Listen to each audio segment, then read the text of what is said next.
जो साइंस की क्लास में स्वागत है आपका बच्चों। और हम पढ़ रहे थे बहुविकल्पीय प्रश्न बायोलॉजी के, जहां पर हमें आज पढ़ना है चैप्टर नंबर 13 ऊर्जा के स्रोत के बहुविकल्पीय प्रश्नों को। इसके पहले के जीव विज्ञान के चैप्टर के हम लोग प्रश्न पढ़ चुके हैं, साथ ही फिजिक्स और केमिस्ट्री के सभी महत्वपूर्ण बहुविकल्पीय प्रश्नों को हमने याद कर लिया, हल कर लिया, वीडियो देख लिया। अगर आपने अभी तक नहीं देखा बच्चों तो चैनल पे जाइएगा, तुरंत देखिए, सब्सक्राइब कीजिए, साथ ही बेल आइकन प्रेस कीजिए ताकि आपको तुरंत ही वीडियो का नोटिफिकेशन मिले। तो यहाँ पर हम इसी सीरीज़ में आगे बढ़ते हुए बहुविकल्पीय प्रश्नों में आज चैप्टर नंबर 13 ऊर्जा के स्रोत के बहुविकल्पीय इंपॉर्टेंट प्रश्नों को हम हल कर रहे हैं। केवल इंपॉर्टेंट प्रश्नों को हल करेंगे। अगर आपने कुछ नहीं पढ़ा अभी तक तो सिर्फ प्रश्नों को एक बार देख लीजिए, वीडियो याद हो जाएंगे आपको। तो चलते हैं आगे। यहाँ पर पहला महत्वपूर्ण बहुविकल्पीय प्रश्न है, वो है आपका गर्म जल प्राप्त करने के लिए हम सौर जल तापक का उपयोग किस दिन नहीं कर सकते हैं। क्योंकि यहाँ पे सौर ऊर्जा से संबंधित है, तो जिस दिन भी सूरज नहीं निकलेगा, बादलों वाला दिन होगा, उस दिन जो है उस दिन को हम उपयोग नहीं कर सकते हैं।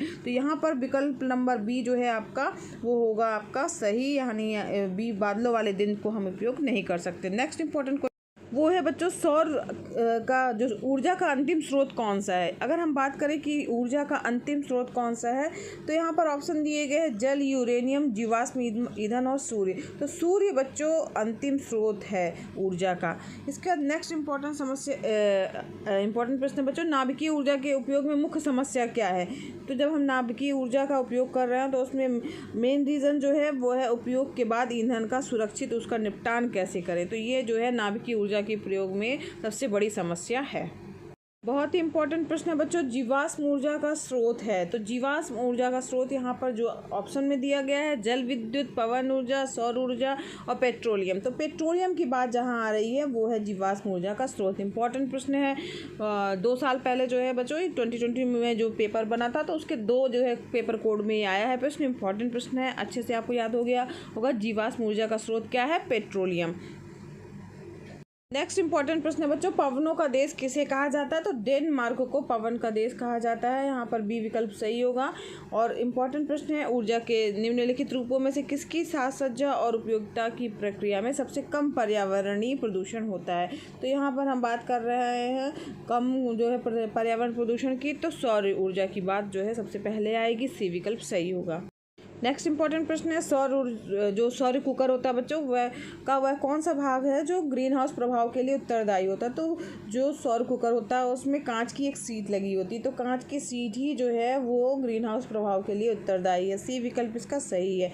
इसके बाद बच्चों प्रश्न है, ग्लोबल वार्मिंग के लिए कौन सी गैस उत्तरदायी है। तो यहाँ पर 4 ऑप्शन दिए गए हैं, जिसमें से जो है CO2 गैस जो है वो ग्लोबल वार्मिंग के लिए जो है उत्तरदायी गैस है। इंपॉर्टेंट प्रश्न है बच्चों। नेक्स्ट इंपॉर्टेंट प्रश्न है, नाभिकीय विखंडन को नियंत्रित करने में किस छड़ का प्रयोग करते हैं हम। तो नाभिकीय विखंडन को नियंत्रित करने के लिए कैडमियम की छड़ का प्रयोग किया जाता है, सी विकल्प इसका सही होगा। नेक्स्ट इंपॉर्टेंट प्रश्न है बच्चों, कार्य करने की क्षमता को कहा जाता है। तो ये भी आता है, ये भी क्वेश्चन बच्चों कई बार आ चुका है। कार्य करने की क्षमता क्या कहलाती है? ऊर्जा कहलाती है, सी विकल्प सही है। नवीकरणीय ऊर्जा का स्रोत है, तो कौन सा स्रोत जो है वो नवीकरणीय है। यहाँ पे 4 ऑप्शन दिए गए हैं, इन ऑप्शन में सौर ऊर्जा जो है वो नवीकरणीय स्रोत है। नेक्स्ट इंपॉर्टेंट प्रश्न है, एक उत्तम ईंधन है। यहाँ पर 4 ऑप्शन है, कोयला, पेट्रोलियम, लकड़ी और जैव गैस। यहाँ पर अच्छे ईंधन की बात की जा रही, उत्तम ईंधन की बात की जा रही। तो जब हम तुलना करेंगे तो जैव गैस सबसे उत्तम ईंधन है, डी विकल्प इसका सही होगा। नौरोरा नाभिकीय विद्युत संयंत्र जो है वो उत्तर प्रदेश में है, कि हमारा प्रदेश है बच्चों। अगर हम बात करें बच्चों सौर सेल बनाने के लिए किसका प्रयोग किया जाता है, तो यहाँ पर जो है 4 ऑप्शन दिए गए हैं, लोहा, चांदी, तांबा और सिलिकॉन। तो सौर सेल बनाने के लिए बच्चों सिलिकॉन का प्रयोग किया जाता है, डी विकल्प सही है। और बांध के द्वारा जो स्थापित टरबाइन ज्वारीय ऊर्जा को किस में रूपांतरित करती है। तो जो टरबाइन है बच्चों वो ज्वारीय ऊर्जा को विद्युत ऊर्जा में रूपांतरित करती है, बी विकल्प इसका सही होगा। अंतिम और बहुत ही इंपॉर्टेंट प्रश्न है, सूर्य में जो उत्पन्न ऊर्जा है उसका क्या कारण है। तो नाभिकीय संलयन के कारण सूर्य में ऊर्जा उत्पन्न होती है। सूर्य में उत्पन्न ऊर्जा का कारण नाभिकीय संलयन है। इंपॉर्टेंट प्रश्न बच्चों आ सकता है।